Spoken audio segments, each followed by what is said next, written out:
Hello and welcome to Lit Illuminated. I'm thrilled to have you here with me today. I am Rebecca Beardsall, and this is a place for us to talk about books. And not only the way that we enter into books, but the way that books enter us in some way. And that this is a space for us to talk about the insights that we gain through reading, but also the insights we gain about ourselves through those pages. And also to talk about the ways that books and the world around us connect us. We are connected through literature. Today, I'm going to be talking about a nonfiction book that I probably wouldn't normally be bringing into this space, but it actually talks about concepts that I'm talking about in this channel, which is the purpose of this channel, as well as how I talk with my writing coaching clients about how writing connects us to the world around us, and that when we are writing, we are joining into a larger community of narrative. So today's book is David Brooks' How to Know a Person. And essentially this book is talking about how we are either diminishers or illuminators. And that the idea is that we should be illuminators. We should be coming alongside people, getting to know people, help them understand themselves, help them, contribute to the world differently, but also we can also learn about ourselves in that space and how we can become better citizens of the world and more aware and kind people. And before I get into this, I really think I'm going to just read a few quotes that I feel like Brooks takes us into this idea about how literature and how writing helps us, enter into the space of knowing each other and also reflecting back to ourselves.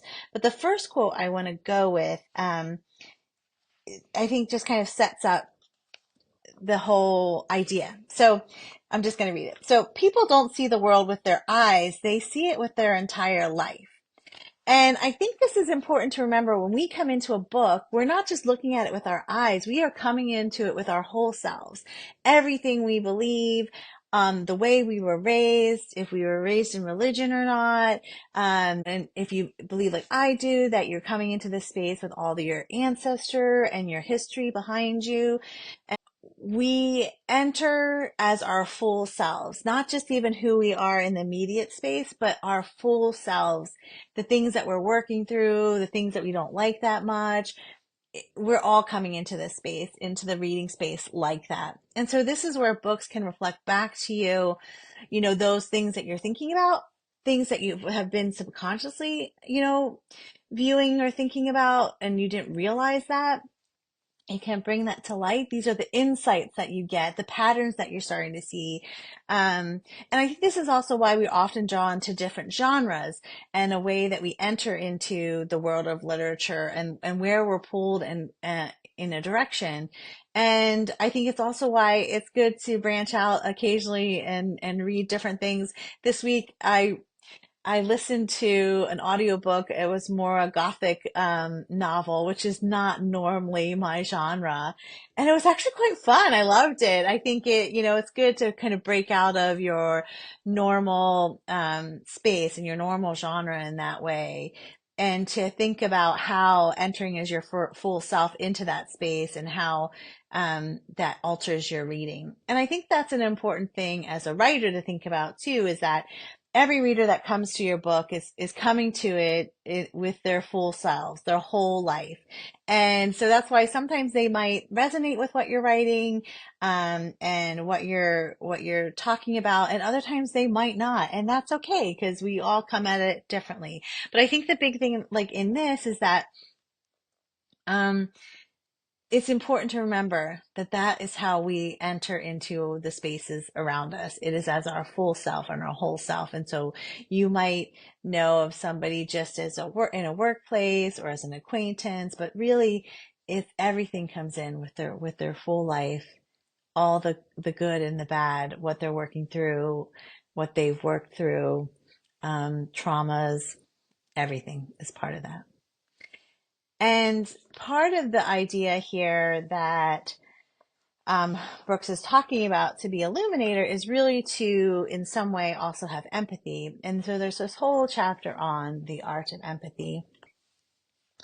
And one of the ways to build empathy or to, gain understanding around empathy is one of the titles was literature. And so I'm just going to read that section real quick. So literature. Researchers have found that people who read are more empathetic. Plot-driven genre books like thrillers or detective stories do not seem to increase empathy skills. But reading biographies or complex character-driven novels and plays like Beloved or Macbeth, in which the reader gets enmeshed in the changing emotional life of characters, does. I think for me, the space that I often coach in and I work in is creative nonfiction and memoir. And I also think that is a way that people kind of move into this space too.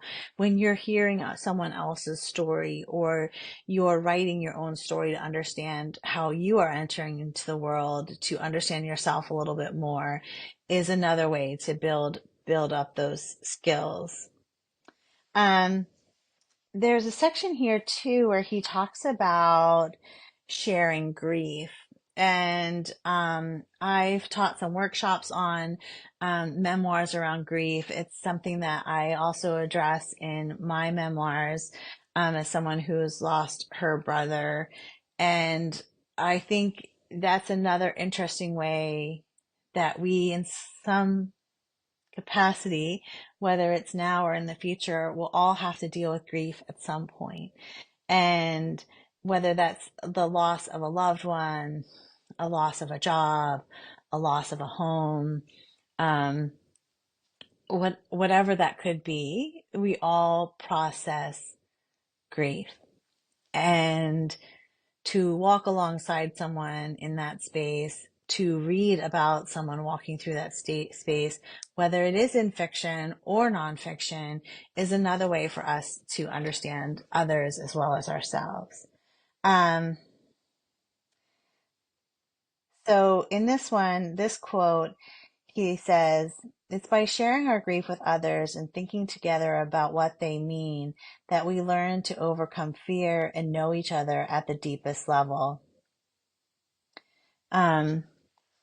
So I think, especially in the memoir space, it's often, we're deciding in that space as writers of what we're sharing. We are sharing part of ourselves, but not our full selves. But it is an opportunity for people to connect, to see themselves in it in some way, shape, or form, the reflection back to them. And I think that's where I want to go next with this. I'm sorry, I feel like I'm jumping around a lot, but again, this wasn't a whole idea of looking at the book as a whole. I really just wanted to bring in these spaces where Brooks talks about what I've been talking about and how story is a way to bridge and to be a connector, to help us understand each other better and to understand ourselves better. So this was one about story. So stories capture the unique presence of a person's character and how he or she changes over time. Stories capture how 1,000 little influences come together to shape a life, how people struggle and strive, how their lives are knocked by unlucky or lucky breaks. You get to experience their experience. And I think this is also why I like reading memoir myself. It is, kind of going into that space and getting to know someone else through their stories. As writers in the memoir space, we're often writing to understand our own story. And so think about that in reverse as the reader kind of moving into that space as well.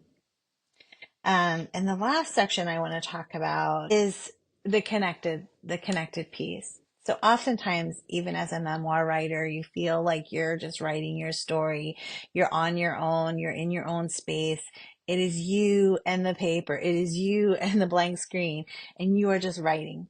At the same time, as a reader, you feel like it is just you and the book, you and the story. And those things are true because there aren't multiple reading that same book with you. You might be in a book club or something, but everyone's reading it at their own time, at their own pace, with their own whole self coming into it. So their own background, their own history bringing into this space.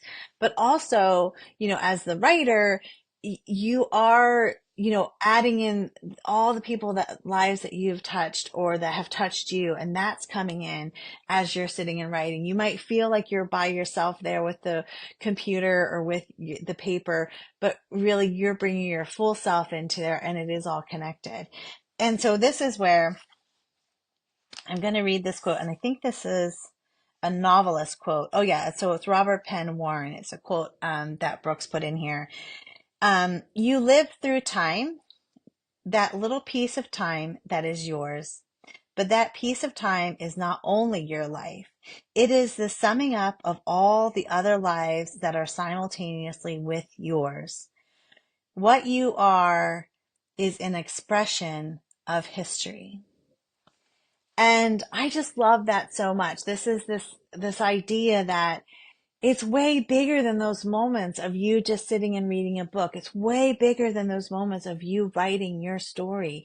It is how we are part of the bigger world, how what we're writing is projecting out into the bigger world to provide reflection and insights to others, while also helping us understand ourselves better. It is entering the space as a reader so that you are part of this larger understanding of self and the world around you. And I think, this is why I wanted to create this channel in the first place, as a way to talk about books and how they connect us, and they connect us to the world around us, and they help us understand ourselves in deep and meaningful ways. And so while this wasn't a book for us to take that like look and that way to look at the patterns and to look at how it's helping us reflect back, instead it's more of a way to recognize that what I've been talking about, other people are talking about, that this is a space for us to, understand each other more, to be illuminators in this space, and to understand the real importance of literature as we walk through this thing called life, and how it can help us grow, learn, be more empathetic, and just make us realize that we are more connected. So those were just my little insights today. This is a really quick one, and again, not my typical book study or the way of looking through a book, but I thought that um, Brooks offers some really good insights. Throughout the book, he uses other memoirs and literature to talk about the ways that we understand the world around us. So, in some way, it's all connected. Thank you again for joining me today. I'm thrilled that you were here, and I hope to see you again soon.